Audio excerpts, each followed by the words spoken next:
What's up, everybody? This is Trysta. Please subscribe to This League. Tap the bell, comment below, and give us a like. On this episode of This League, it's time. Marty's got his hat on. NBA Finals, Phoenix Suns versus the fucking Milwaukee Bucks, who I still think, by the way, is one of the most overrated teams in the NBA. Is it possible that one of the most overrated teams in the NBA can we go to the finals?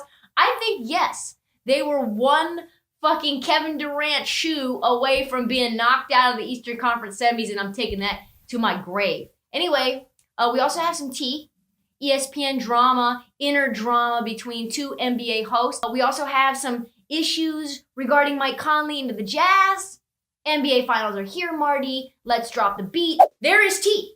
Have you heard about this Rachel Nichols-Maria Taylor tea? What do you know? Because I am going to go into the background of everything. I've seen the recording, and I saw your tweet earlier today about how it was reported a year ago. So yeah, no, I'm interested to get the full story behind it. It basically just a lot of shady shit going on is what I would say. There was a 10,000 word New York Times article written, so I'm not even going to basically make someone read that. I'm just going to give you basically the story of how it all went down, right? So Rachel Nichols is an NBA host for ESPN. Rachel Nichols has been hosting The Jump for years. It's a show that she created, right? Now, Michelle Beadle used to host NBA Countdown. Michelle Beadle got very ratchet, got very upset with ESPN, had a departure that was very unceremonious. And when she left, Maria Taylor took over her spot on Get Up, but also her and Rachel Nichols, Maria Taylor and Rachel Nichols, basically co-hosted NBA Countdown. Some days would be Rachel, some days would be Maria. Do you remember this, Marty? Yeah, I do. Yeah. Okay. So Rachel Nichols goes to the bubble in Orlando. She gets a call from ESPN, and they're like, hey, Rachel, what do you think about doing Doris's job during the NBA Finals? Right. Why don't you be on the sidelines for this one? And Rachel Nichols is like, well, no. Yeah, I'm a host. Yeah. I'm the host of the NBA Countdown for the Finals. Rachel Nichols is pissed because who they're going to give the job to is Maria Taylor. Maria Taylor hosts, by the way, for anyone who doesn't know, Maria Taylor is the lead on ESPN College Game Day. She is also the lead host. Pretty big show. Pretty big show. Just the show that Sam Ponder was happy to have all by herself and that be the only job. So that's a huge job. She's also a co-host with Mike Greenberg on Get Up. Huge job. She's also doing some sideline reporting for certain games, for WNBA games and college basketball. She is a rising star at ESPN. Certainly. But she's also co-hosting NBA Countdown, and Rachel Nichols is furious that they're going to give the job to Maria Taylor, probably for the foreseeable future. All of this was happening amidst the world burning down. Truly burning. Protests were going on in Portland. You had Kenosha that was going on in Wisconsin, where games were being missed. The Milwaukee Bucks did not play. So all of this is happening with major turmoil in society. And the NBA is at the forefront of it all. And the NBA is at the forefront of it all. Rachel Nichols then calls her friend Adam Mendelsohn. Adam Mendelsohn is a longtime advisor to the king. The king, LeBron James. LeBron James. She calls to do an interview with LeBron, wants to do an interview with Anthony Davis. But meanwhile, she also wants Adam Mendelsohn's advice. The problem is that conversation was being recorded over Zoom. Everyone turn their Zoom off. Just turn your Zoom off at all times. Just shut your laptop down. Just shut your laptop down. I don't know what happened, but the entire 1 hour long conversation with LeBron James's advisor was caught on tape. And she says to him, basically what I tell you, what ESPN people said to her. And she was like, I don't care that you guys have a crappy record with racial issues at this company. I don't want you taking my job over this. Mm-hmm. And Adam Mendelsohn says, man, I am so tired and exhausted from Me Too and Black Lives Matter. I don't even know what to do. That's a bad quote.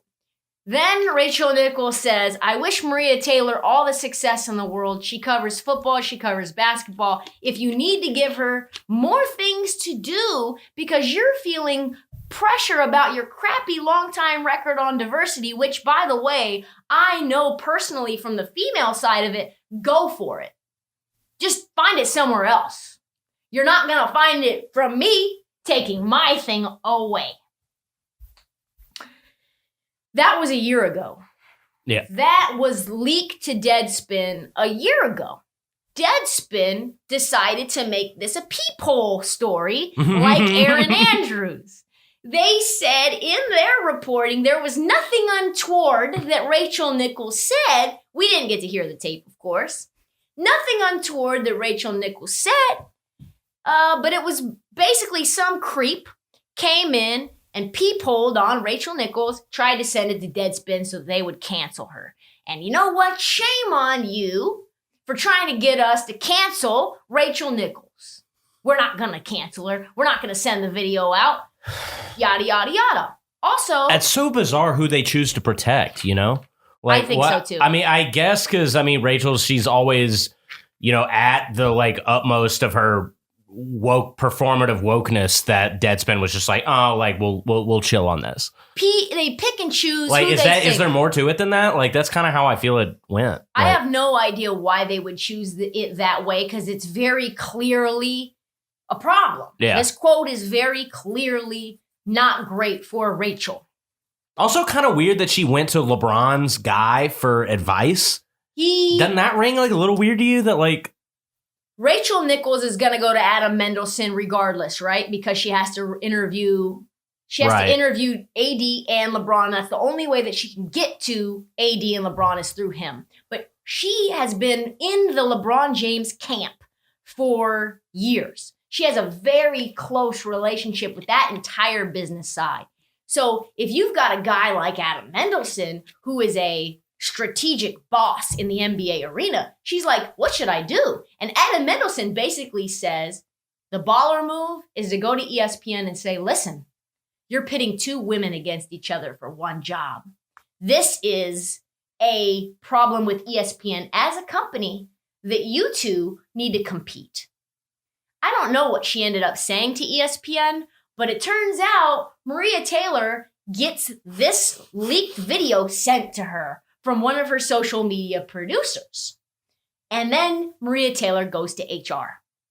What happens to Rachel Nichols, you might ask, Marty? Not a goddamn thing happens to Rachel Nichols. But the producer gets demoted and now has left ESPN. The social media producer was a woman of color named Kayla Johnson. I know Kayla personally. Great girl. Very funny. Very smart. Wish her well in all her future endeavors. Maria Taylor then puts out, right around that time, she responded in the moment in a way we had no idea as public what was going on. I am going to play the clip. Hey, Black woman, I just wanted you to know that you're pretty dope. Like, I don't care what society tells you. They might tell you that your skin's not pretty enough, that there's not enough shades to match your makeup, that although all women make 82 cents to the dollar on white men, you make 62 cents.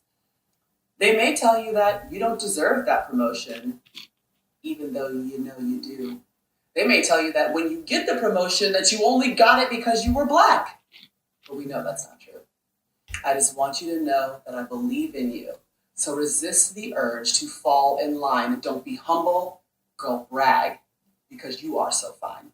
You're the only one that can do what you do on a daily basis and never say boo-hoo to anyone because you are the one, the Black woman that's stronger than everyone.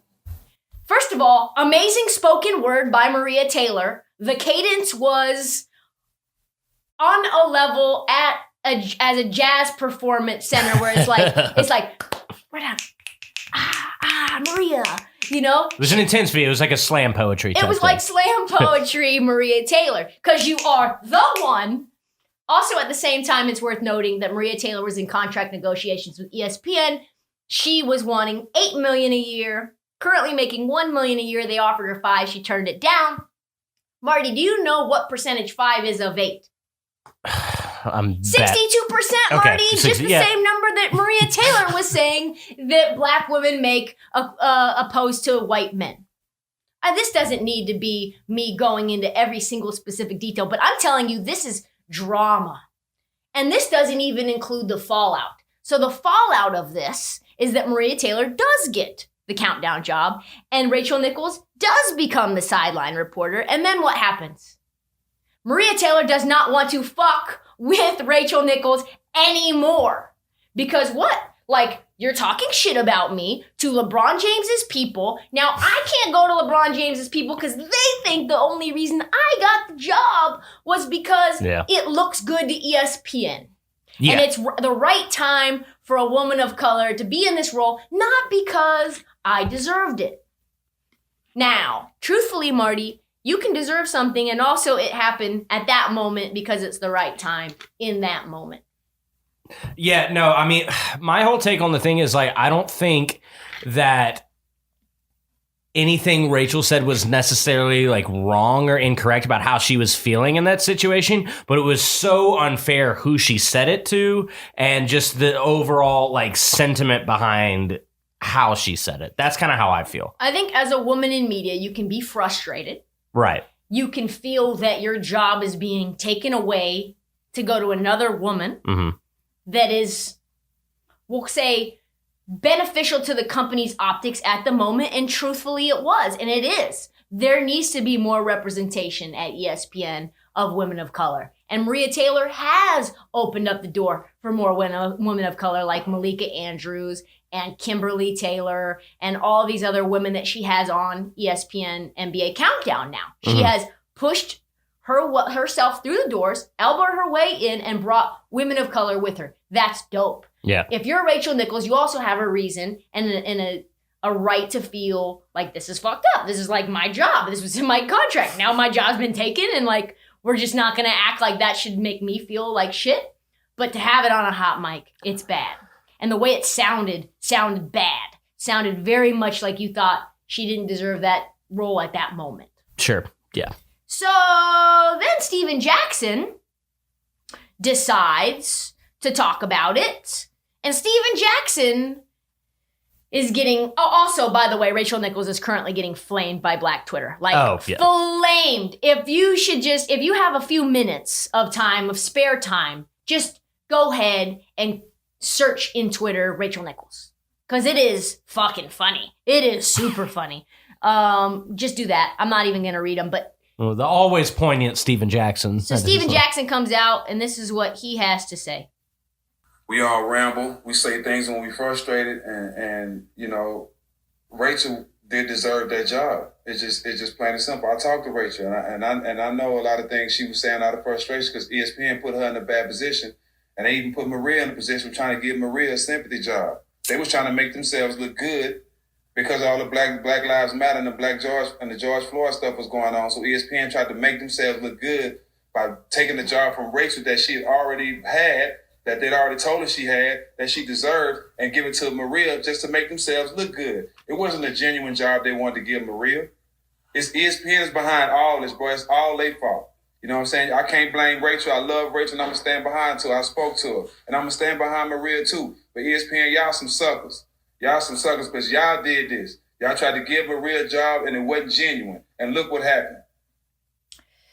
Yikes. I mean, so much there. So much there. Do you think that the rest of the league is standing by Rachel Nichols, Marty? I would guess. Yeah, I would guess it's kind of a mixed bag. The answer is no. Not at all. They are not. Let's go through some of them. How bad is it? I mean, it's bad. John Morant, keep going, Queen. Maria Taylor. Kevin Porter Jr., who goes by Scoot. Didn't know that. I don't know if anybody knows that, but Kevin Porter Jr.'s nickname is Scoot. Maria Taylor, we stand with you. Such a great soul. Love to one of our black queens. Jamal Crawford, we stand with Maria Taylor. Taylor Rook, sending love and support to my dear friend Maria Taylor. Maria has always been an advocate, a sister, and a gracious human being. The fact that she is an absolute star and generational talent is only icing on the cake. Proud of you, black woman. Emmanuel Acho. Always thought Maria Taylor was great on television, and then I worked with her and realized I was wrong. She's elite. Keep being great, Maria Taylor. Did he tweet that after the javelin weed tweet that he had? Yes, Okay. of all right. course. Just wanted to throw that in Protect there. Maria Taylor at all costs. Wesley Lowry, Ryan Clark. Maria Taylor is a queen, excellent at her job, and a superstar human. I'm rocking with her all day, every day. Taylor Tannenbaum, Asia Astasia Will, Kareth Burke. Don't forget, ESPN tried to make Maria Taylor look greedy on the way out. The story is from 4 days ago. Wonder why it came out. The story that Kareth Burke is discussing is a New York Post article that came out 4 days before this New York Times article. Basically, ESPN trying to get out on the front end of it, saying, hey, Maria Taylor wants Stephen A. Smith money. Sick 'em. Go get her. Stephen A. Smith money? She wants $8 million a year. They offered Maria Taylor $5 million. Maria Taylor said no. Now the pandemic, now all these ESPN cuts. Now they're offering Maria Taylor somewhere around 2 to 3 million. So now there's some questionable motives, possibly, about this New York Times article coming out right now, which makes Maria Taylor look really good, makes ESPN look really bad, makes Rachel Nichols look really bad. It's complicated. 1, Maria Taylor has leverage. 2, ESPN does not. 3, Rachel Nichols looks fucking bad. Also, by the way, all of the NBA countdown people went on strike. They decided if you're going to try to force Maria to be with Rachel on camera, we are all going to not work. Woj then had to step in. I saw the Woj quote. And yeah. Woj said, yeah, Rachel Nichols is not a team player. And when Woj says that, that's when you know it's time for you to step aside. Yeah, I can't imagine Woj like being rude daily. I don't know. He just seems like he would be such a pleasant man to work with. Straight down the middle, Woj just reports the news, only Woj. And Woj is like, yeah, Rachel's not a team player. Yeah, fuck her. Let her go. Let her do her own thing, you know? And we've always said, I've said this for a while now, we are not a pro Rachel Nichols podcast. This has never been a pro Rachel Nichols podcast. Yeah, I've never actually I was about to say I've never outright disliked her. I have, because she was a big feeder of the like Devin Booker wants out of Phoenix narrative. So like, yeah, fuck Rachel Nichols forever. But like it kind of makes a lot of sense when you think about it that she has this type of relationship with her coworkers, honestly. It kind of makes sense. And I think if you say to yourself, is Rachel Nichols in the wrong? And is the hot mic just her voicing her frustrations like Stephen Jackson says? The only thing you can point to is how her coworkers reacted, which is they all said, fuck Rachel Nichols, I stand with Maria Taylor. And to me, that's the end all be all. That is a good point. Yeah, when you got Jay Williams, Jalen Rose, Woj, straight down the middle, Woj, being like, yeah, we stand with Maria. We're happy to not work at all until this gets sorted. That's all you need to know. Here's our chance to bag on Rachel Nichols finally. Here's our chance to finally say what it is. They're saying the quiet part quiet, but they're saying it with their actions out loud, which is fuck Rachel Nichols. Yeah.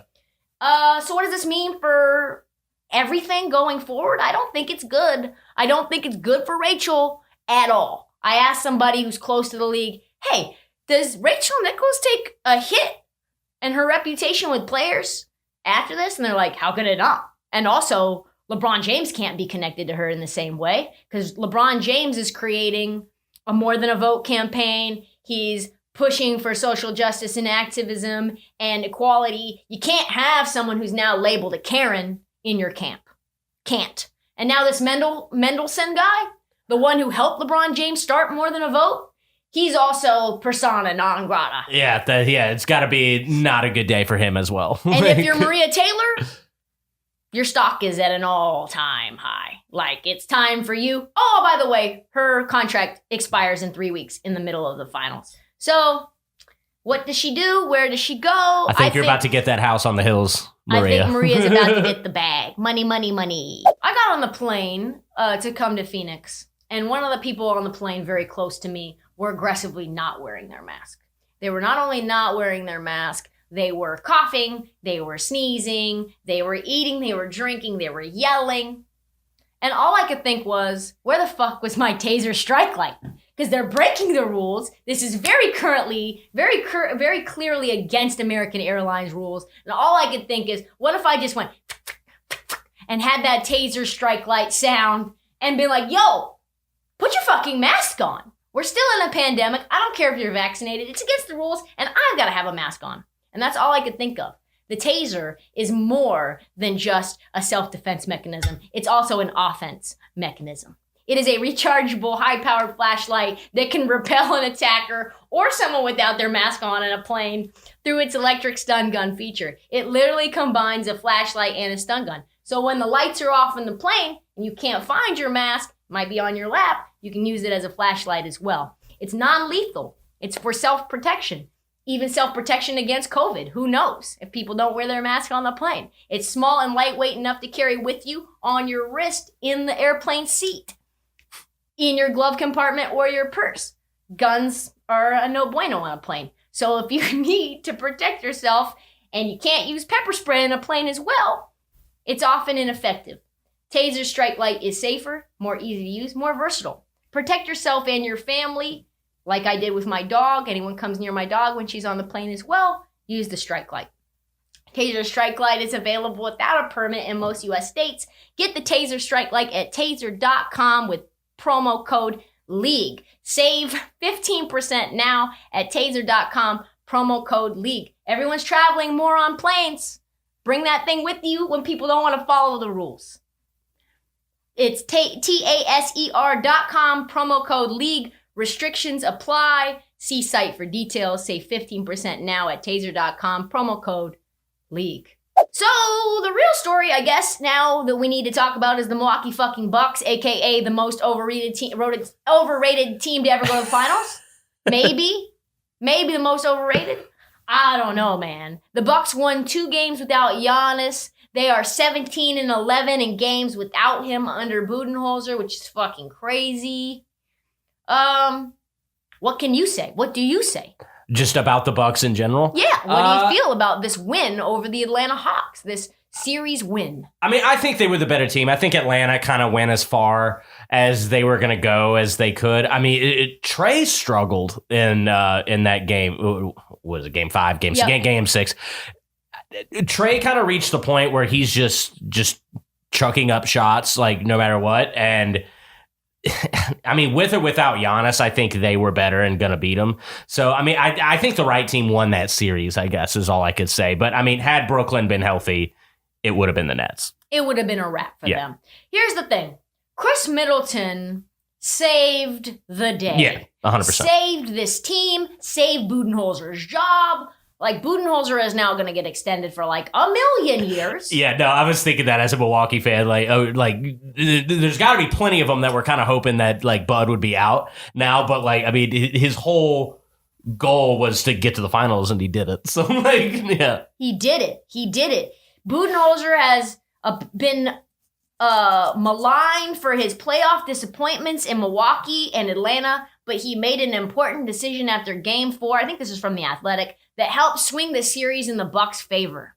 Budenholzer abandoned the team's traditional drop coverage on the pick and roll, which was like 3 straight games where he was like allowing these fucking Trae Young to get into the paint and just shoot floaters. Like, the fact that it took Budenholzer that long, I mean, he's a fucking idiot, Marty. Yeah, maybe challenge him. Yeah. Anyway, so he asked his big men to switch on ball screens, and now he's doing more adjusting than he's ever done before. Yada, yada, yada. PJ Tucker is applauding him, blowing him out here on these streets, probably wanting an extension due to the fact that Houston cut his ass, and he's making $8 million a year from Houston and making $0 a year, pretty much, from Milwaukee. He wants to stay around, be the dog in the fucking junkyard in order to, like, help them have some toughness.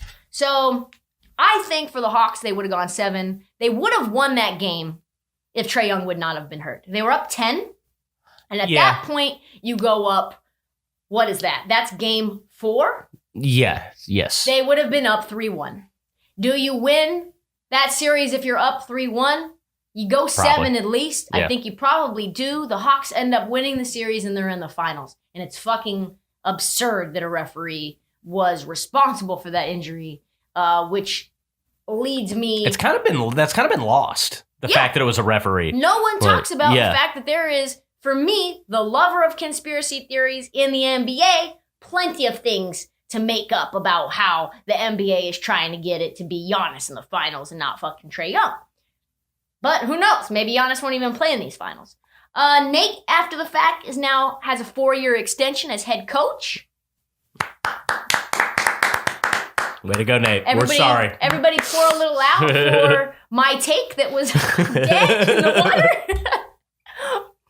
pour a And little out. I didn't fight you too hard on it either, so I'll share a little bit of that. None of us. Reports dropped today from Jake Fisher about the news about Nate McMillan, his new coaching style. He had a gruffer, old-school approach, which contributed to him getting fired in Indiana, but he's changed his tone with the Hawks. So maybe I'm not even that wrong. Taking a patient approach with the club's younger players, including Trae Young, says Jake Fisher. He has reinvented himself, which is rare. One team scout said, you got to give him a lot of credit. Listen, I didn't even know there was a new Nate.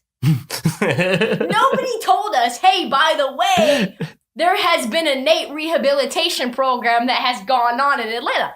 Nobody told me that Nate McMillan was on Zoom calls with fucking psychologists trying to get his mental right and his leadership strategy. No one told me Nate had a stack of books this high learning how to coach and lead young men. No one told me. How would I know that? Yeah, you would have thought he would have done it a few years ago if this was like... How was I supposed to know, Marty, Of course, that yeah. he changed his entire approach to the game, to coaching the game of basketball? It would be like if all of a sudden fucking Budenholzer gets fired, right? And it's like Budenholzer doesn't make adjustments, he doesn't make adjustments, and all of a sudden now he's shaking up fucking snow globes of rosters just like Ty Lue. How would I know that?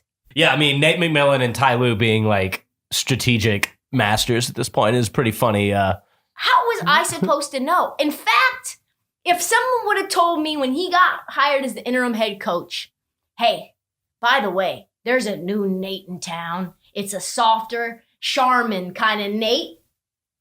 And he's like buddy with Trae. He's no longer the sergeant gruff guy. I might have never even had that take. Maybe not. These people are fucking up my vibe. They need to let me know. They need to let me know when guys have complete character transformations. Anyway, is Robin Lopez also Chris Bosh? Like, has Robin Lopez been hiding in plain sight as one of the most dominant big men in the playoffs because he has a higher field goal percentage than fucking DeAndre Ayton at We mean Brooke, right? Yeah, Brooke, sorry. Brooke, yeah. Yeah, is Brooke Lopez, just basically Chris Bosh?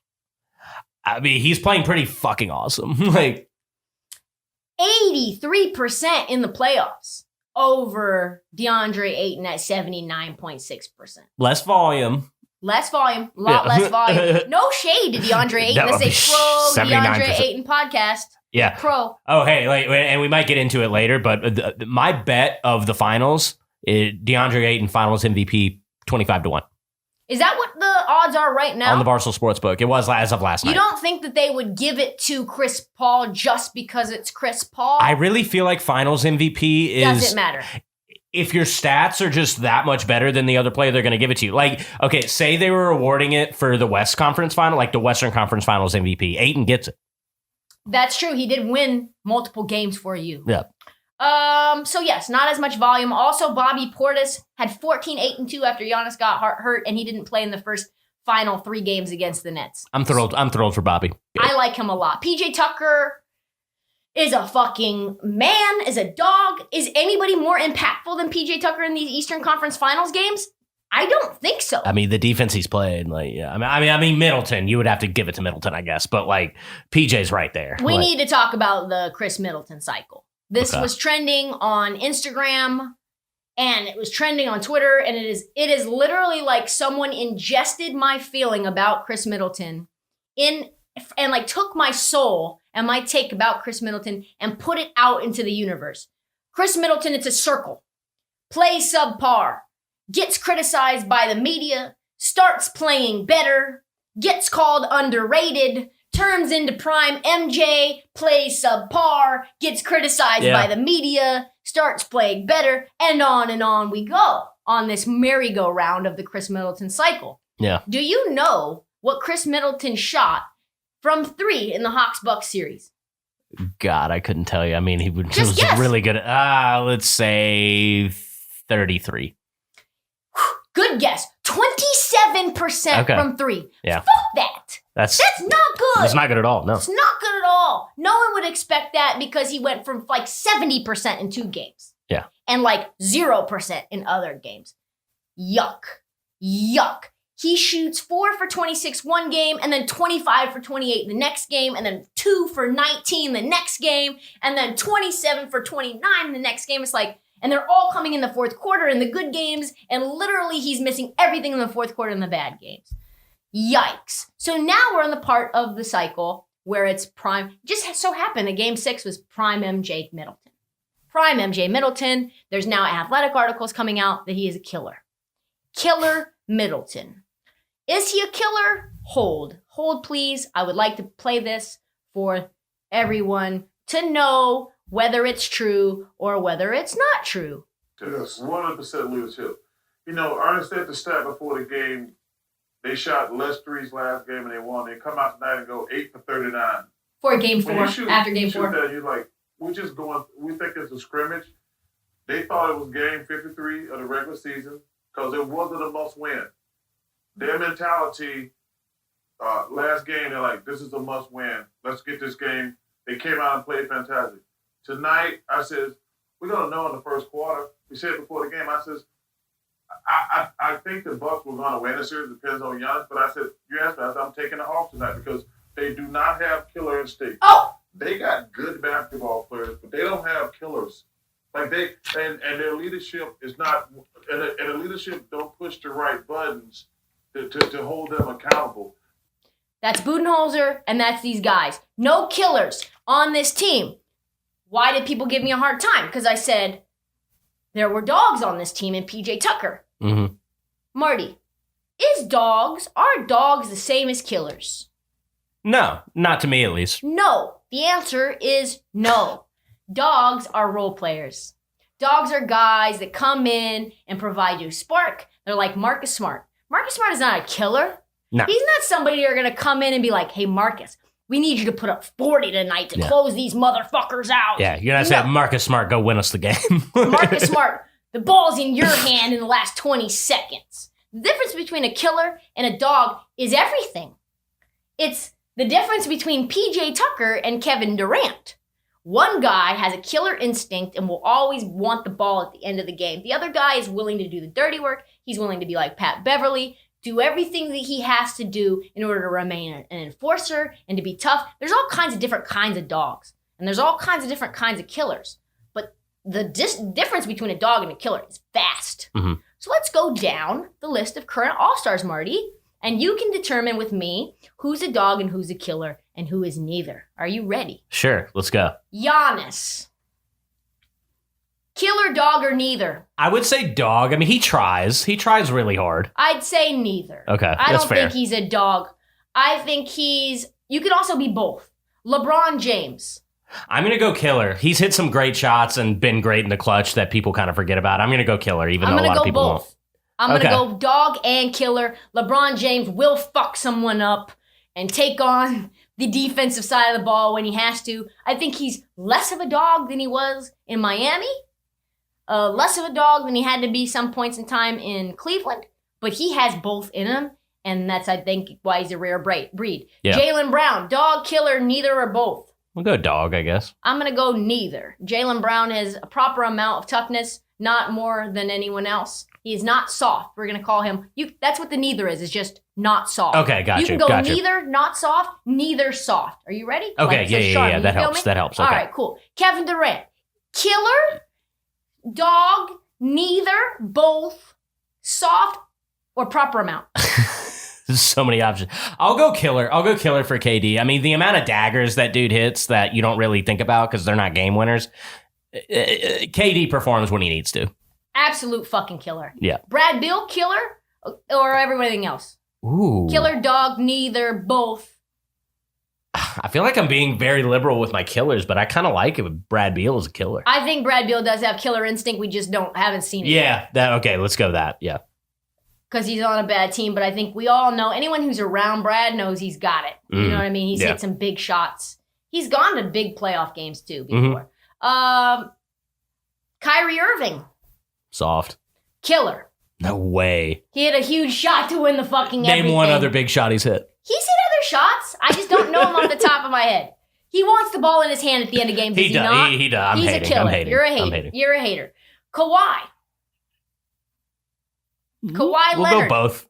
I think both. Yeah. I think you say both. Yeah. Tatum. I'll pass to you. I'll check to you on that one.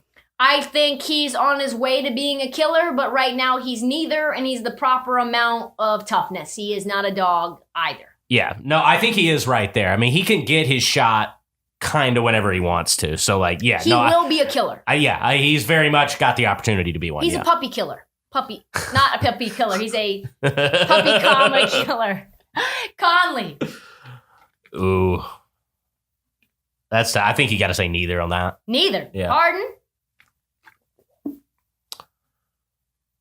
He could be a killer. I don't know. This one's hard to me because like I just think of like how good of scorers these guys are and think like how fine I would feel with the ball in their hand, but he doesn't really like hit any like huge shots. So I can't say. I don't know. Yeah, this one's tough. I want to say he can be both, but I also want to say that sometimes he's neither. Yeah. I don't know. Yeah. Zach LaVine. Neither. Yeah. Spida. He's come up in big moments. As much as I hate to say it, I mean, Killer, yeah. I mean, they did just blow that fucking series, though. But we can't be reactionary. We can't be reactionary. I'll begrudgingly I'll give a soft killer to Spida. Soft killer. I also give a soft killer. Yeah. Julius Randle. No, neither. Neither. Yeah. Nikola Vucevic. No. Neither. Book. I think he's there. I mean, I think he has enough moments you could say killer. Yeah. Could you say both? I think you can say both. I mean, he tries really fucking hard. Oh, yeah. And as bad as he used to be at defense, like, I mean, people kind of forget it. And, like, no one really says it about him now, like, which is weird because, like, defensive reputation usually follows you. But I think people are picking up, like, he actually, like, really tries now. He doesn't get blown by in the ways that he used to. He's yeah, both. no, I'll throw both out there. I think you say killer and dog. AD. Yeah. Yeah. Is he a killer? I think you he's can't a say killer. tough. No, you definitely can't say he's tough. He's not a dog. There's no way he's that killer. He's a soft killer.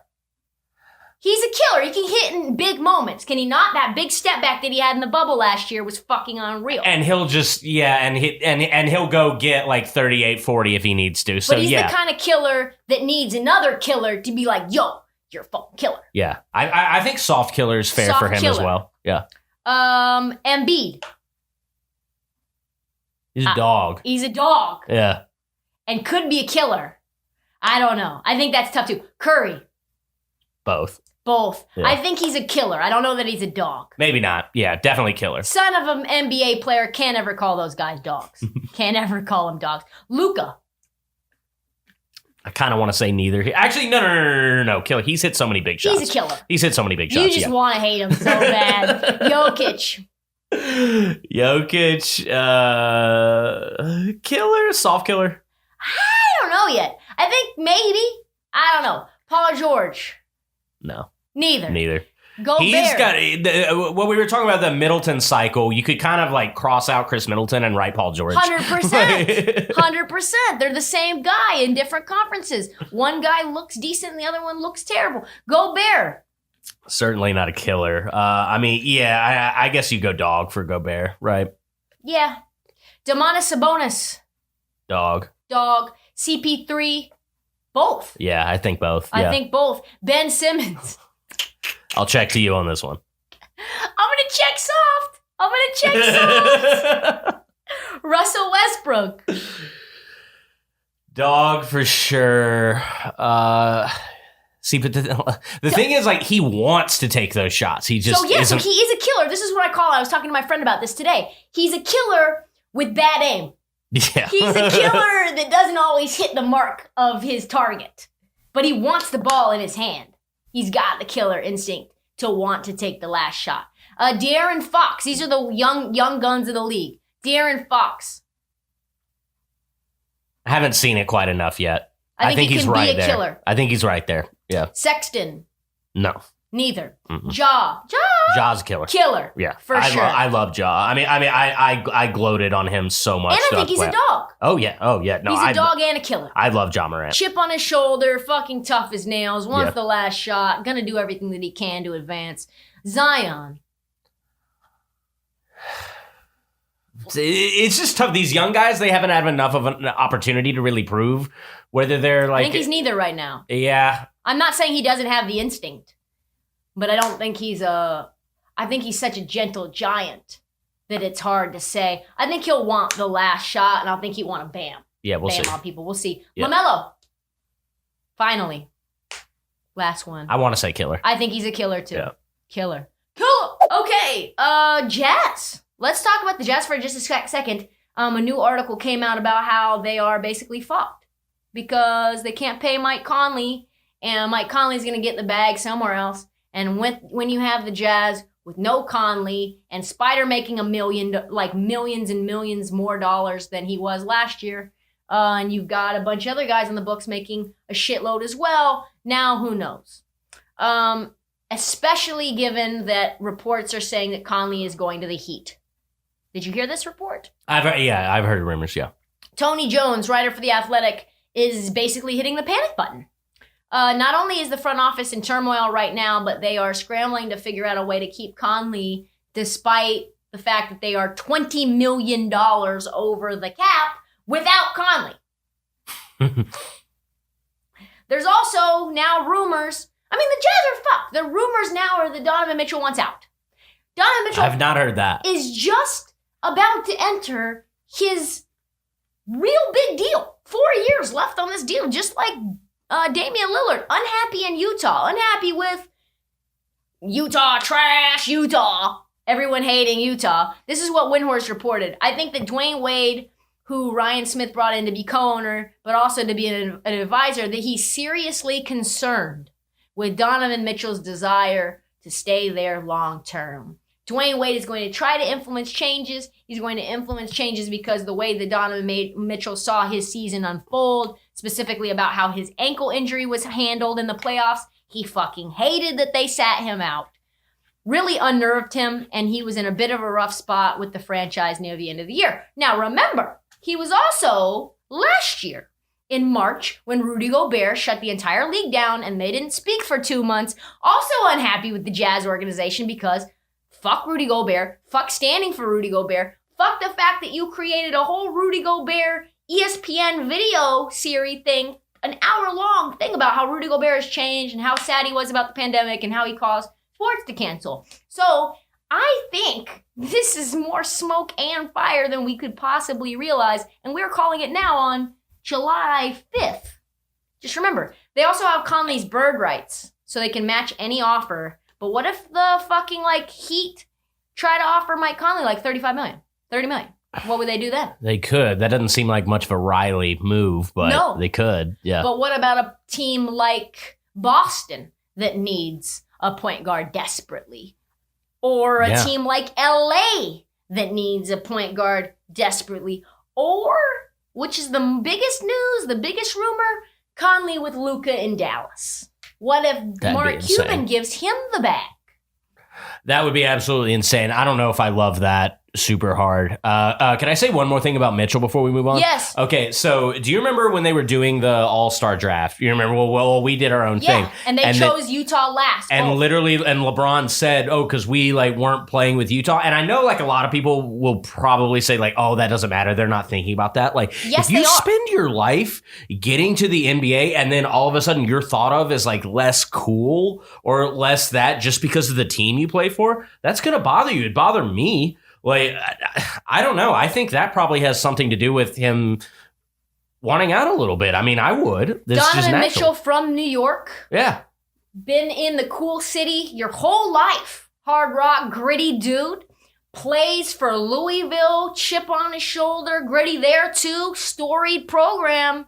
And then you go to Utah, trash Utah, and the world thinks you fucking suck just because you play for Utah. Not even to choose your ass on my all-star team because you play for Utah. And it's really 2K, NBA Jam, fuck Utah. Yeah. Pretty much your entire life from the time you're an adolescent all the way until you're a grown man like LeBron James who's 37 years old. Yeah, like Donovan Mitchell doesn't have young fans outside of Utah. It's wild. Like, and honestly, Donovan Mitchell is in a worse spot, I would say, than Damian Lillard. Because at least Dame has some level of respect and clout. Mhm. And Donovan Mitchell is seen as a joke because he plays in Utah and he plays with a guy that's generally hated by everyone in Rudy Gobert. Yeah. So, and all your fans are very and racist. all your fans are, considered widely to be racist. You have the worst, most vocal fan base in terms of an arena in the league. And also, it's fucking Utah. Like, more Mormons than anywhere in the United States. I don't even know how much you can get coffee there. It's not easy in Salt Lake City. It's not easy outside of Salt Lake City. So if you're Donovan Mitchell, who's used to everything, all the creature comforts, all the diversity in the world, all the socioeconomic diversity in the world, and you get plopped into fucking Utah? Yeah, no, I think he should want out. So let's send him east. Let's send Donovan Mitchell east. Let's start that. I like that. I'm hearing that Donovan Mitchell wants to go to Portland. No, east. East. Send him east. Send him to New York. I think he would be phenomenal as a Knick. That'd be fun. That's best case scenario, though. Like, running it back with Conley, who's 33 years old, and an old fucking 33 with hamstring issues and ankle issues and wrist issues, shoulder issues. He's like operation in terms of all the things that have been wrong with him over the course of his career. If you can re-sign him, that doesn't even get you to the finals. Right, no, and he's at that point in his career definitely where he's going to want like 4 years or however, and like you're just... There's no way that's going to be a good contract in 4 years. There's no way. And like, how good does it make you now to justify how bad it's going to be in 4 years? The question is the Utah Jazz being the number 1 seed overall going to be the quickest fucking, like, to the 7th seed you go? Wow. That we've ever seen? Wow, maybe. You've got Joe Ingles, who's on his fucking last knees. Yeah. They're trying to play him a million minutes because you've got Conley who needs load management. He's in and out of the lineup. Like, the Utah Jazz are in trouble. I mean, this is a takedown piece on the Jazz. I mean, I didn't expect it. What's Clarkson's contract look like? Is he up soon? He just, I think, got extended. Okay, well, that's good for Utah. Jordan contract, Clarkson, let's add it in. Clarkson's contract just signed a 4-year, $51 million deal. Okay, that's pretty fair. Making $12 million. He's probably the only. No, that's a team friendly. That's a team friendly deal. Yeah, I think you could probably play him as the starting point guard, but you're going to need some help on the bench, and their depth is out of sorts, and they are out of sorts, and we are in sorts, but we are out of time. That is all the time that we have. That was a fucking sick transition. Best transition of all time. That's all the time that we have for the This League podcast. Please subscribe. Please follow us on TikTok. We're at, I want to say 77,000 right now. 77,1. Thank you to everyone who's already subscribed. Please go on the Barstool store for some playoff merch. Marty is rocking his NBA Finals hat. Sick. I think it's Suns in. We didn't even talk about the fact that their finals are happening tomorrow. The shitty thing is that the NBA has not credentialed me, and I don't know what's going to happen. Who knows? I'm already here in Phoenix. But I think it's Suns in 6. We'll talk about this after game 2. We will have a full breakdown of everything for the finals after. The Suns are probably, hopefully, fingers crossed, up 2-0 without Giannis. Thank you for listening. Tune in Friday evening-ish for the next episode of This League.